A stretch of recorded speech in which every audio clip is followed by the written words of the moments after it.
Hi, everyone. Welcome to this next episode of Future Finance Talks, which is a series of in-depth conversations with CEOs and innovators shaping the next generation of financial technology, accounting, and digital transformation. Each episode explores how cutting-edge tools, ideas, and leaders are redefining the way businesses manage money, data, and growth in this digital age, which really kind of aligns with our mission as an event and as a business, which is all about empowering smarter finance, which is therefore unlocking better decision making, which will fuel growth and profitability in securing jobs, ecosystems, and supply chains. And then ultimately, what that means is we're having an impact on the economy. And I'm really delighted to welcome Daniel Lawrence, CEO of Bots for That, on this episode of Future Finance Talks with me today. Hi, Daniel. Thank you, Dan. Hi, pleased to meet you again. So Daniel, would you mind, for the people who are listening who have not met yourself or come across Bots for That, would you mind giving us a quick overview for the audience, please? Yeah, absolutely. So effectively, what we do is build automations and AI agents that take care of repetitive accounting work, which most importantly frees accountants then to do the things that they really need to, the things they really have, focus on their clients, focus on growth, working on the business rather than in it. That's really what it's to deliver time and value is really ultimately what it does. What sort of bots and agents are you working on, Daniel? And how specifically Mm. are accountants using these Yeah. in real life? Yeah, it's literally every level. So we always refer to what we call the pyramid of work when we talk about accounting and bookkeeping in any firm and any practice. And you've got all those really boring and tasks like onboarding, KYC, offboardings, marketing and stuff like that. That all support service type of activities that you generally don't even bill for, you don't get paid for, but you have to do them. You've got no choice. And that's at the very base. And there's loads of work and time that gets consumed there. And you move up into the transactional work and the bookkeeping and record keeping into period end accounting, closing the books, management reporting, stat reporting, and ultimately at the top of the pyramid, you get that little bit of triangle at the very top, which is left for advisory services. And our goal really is to help them flip that pyramid so that the top of the pyramid is down the bottom and it's the biggest bar of all, and it's full of advisory services and value adding things that they can do, building the business, working on the business, growth, scale, spending time with clients, and ultimately all the way down to the bottom where you've got all those support services and record keeping, and it's the smallest amounts.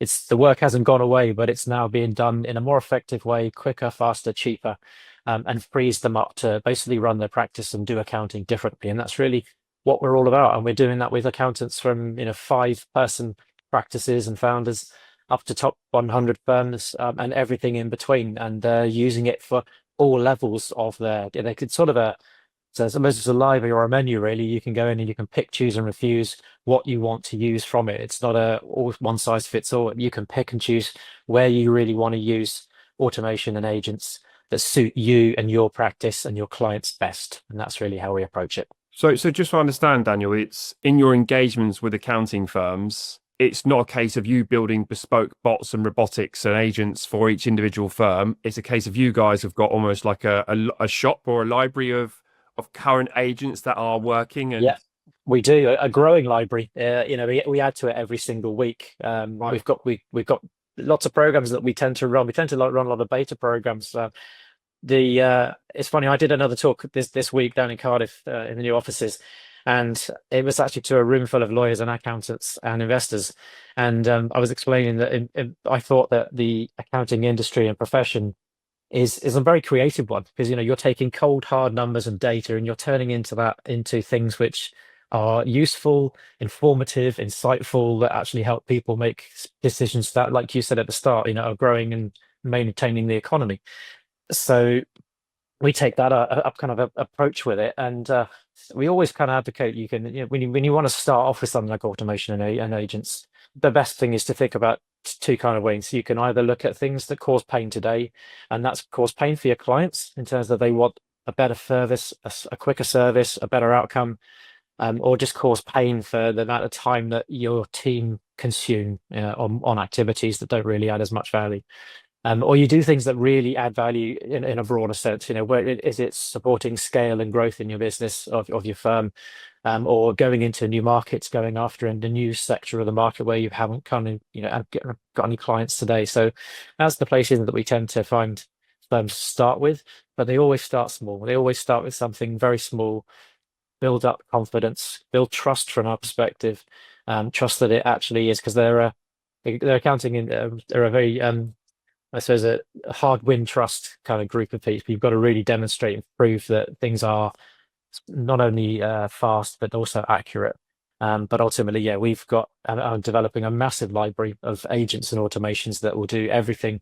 And the big thing is that they're agnostic. So if your heart kind of bleeds green or blue or orange or whatever your flavor of preference is in terms of systems that you use, agents and automations are pretty much agnostic. They don't really care what systems you use. It's just about getting the work done quickly, accurately, and with minimum cost effectively.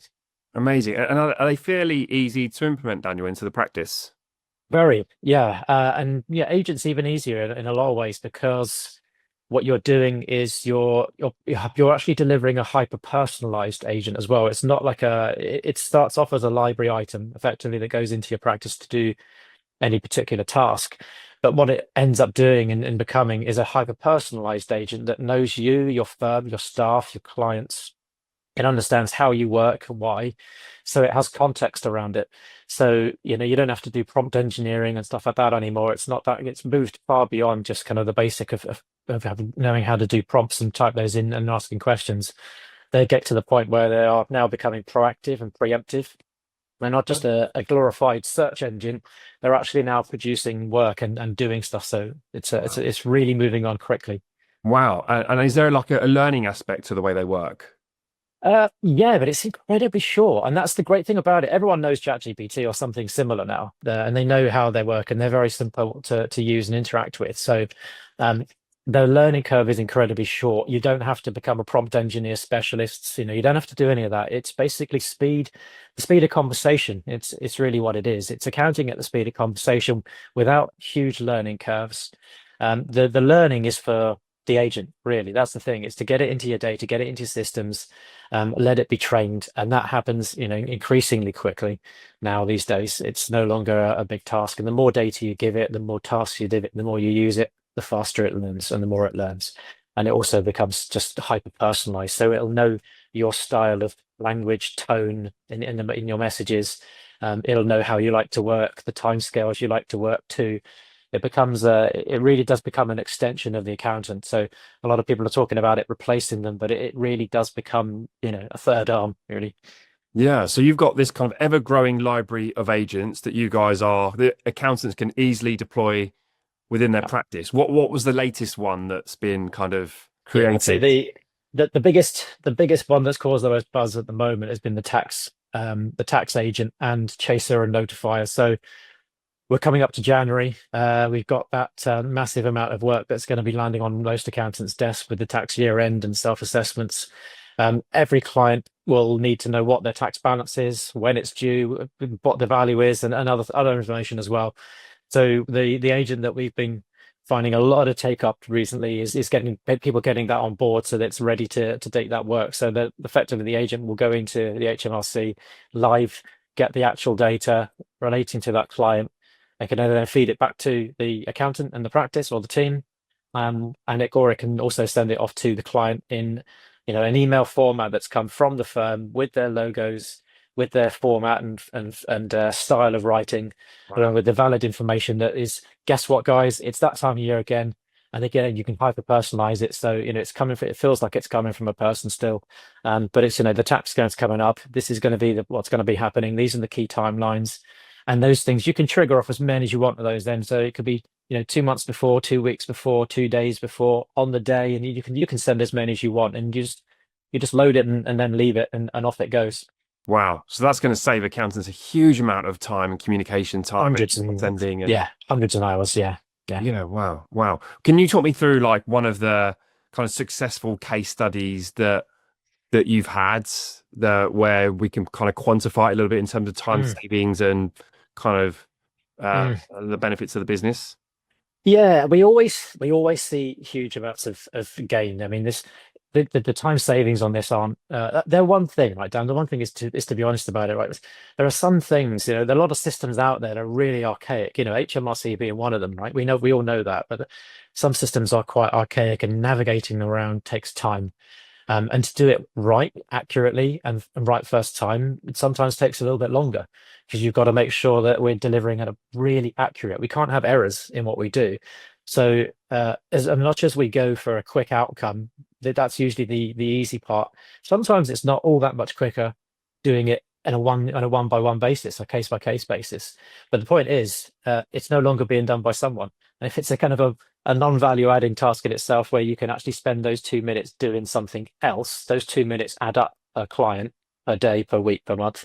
And before you know it, you're actually gaining quite a lot of time. So the use cases that we tend to see, if there's an activity that probably takes somewhere like 5 minutes, that's done in the blink of an eye. You can't even measure it. It's in thousands of seconds where these things get done. And the bigger, longer tasks where there's a lot more involved, more sophistication, and then there's a series of what we call joined up agents, and we have a workflow of agents and beanies. Those things will go into the hours and hours of savings. So it does vary completely, but we tend to deliver 4 to 6 hours right now, I think is what we're seeing on a daily basis into a sort of a small size firm is roughly the average that we're seeing. That sounds incredible, and really sounds like that this is is having a massive impact on accounting firms, kind of small, medium, and large. And is there in terms of the size of accountancy firm that you guys tend to work with, or is your sweet spot? Is there a sweet spot, or are you helping kind of everyone? Well, every time we get asked that question, I'm sure it's changed. It's which is frustrating in one way, but it's brilliant because it shows that all accounting work is at some point it's a level playing field. It's all about volume and complexity, right? So it's very transferable up and down in terms of scale and size of firms. I think what we're probably seeing at the moment is coming up to self-assessment. There's large, like large, medium to larger firms, because when you're a smaller firm and you've only got maybe 10, 20 clients, it's not the biggest amount of work to do, and you kind of expect it and you're geared up for it. But when you're a 2,000 client firm or a 20,000 client firm, those 10 minutes per client suddenly add up to huge numbers. But not just that, but it's the user experience that the improved user experience that you can give your client, then make sure that you retain their services, and you get to keep the billing coming in and the lights on. So I'd say probably medium to large right now, but it does completely swing, and it varies depending on the agents that they want to use and what we've got going out, and the beanies that they want to use too, because different beanies and agents work and suit different sizes of firm differently at different times. But I think the other thing to say about it is, if you're using a system, some people will think, well, it's not quite what we want, should we change it? And what we offer is the opportunity, well, just keep your system and change everything, but change nothing. And what it does is, from a software vendor's point of view, it's great for them because it means we're making their product stickier in a lot of ways, because it stops people from changing and swapping around, because they're no longer worried and tied to the issues with the systems. They're just getting the job done, the work done, and everything's kind of happy. Amazing. That sounds really cool, Daniel. Thank you. And what can customers, partners, and the market expect from Bots4That over the next 12 months? What are you guys working on? What's coming out next? Any kind of insights that you're allowed to share, or any at all? Yeah, I think what you're going to see with us is, so at the moment we've got our Beanieverse. That's kind of our complete system agnostic ecosystem, if you like, for everything digital accounting wise. That ecosystem is merging with the beanies and with our Houdini AI agents, and it's going to merge into that one place where all work gets done at the speed of conversation. And that's really the big thing that's coming out next for us. We've also got a few other quite exciting projects that I can't tell too much about, but I think they're going to be quite revolutionary. And we're working on those with some of the top 20 firms that we've got some really cool ideas that we've been developing now for the last couple of months. And I think they'll start to come out either towards the end of this year or right to the start of the new year, just to kick us off with something exciting and disruptive. Amazing. Sounds great, Daniel. Thank you so much for your time today. That was really insightful, really useful. So thanks for giving us a bit more insight into Bots4That, what you guys are working on, how you're helping businesses and accounting firms right across the country and beyond. So yeah, thanks so much for your time. And where do Pleasure. people find you if they want to reach out? Botsforthat.com. Bossflat.com. Perfect. Daniel, thank you. Speak to you soon. Thanks, everyone. Pleasure. Thank you, Dan. Cheers.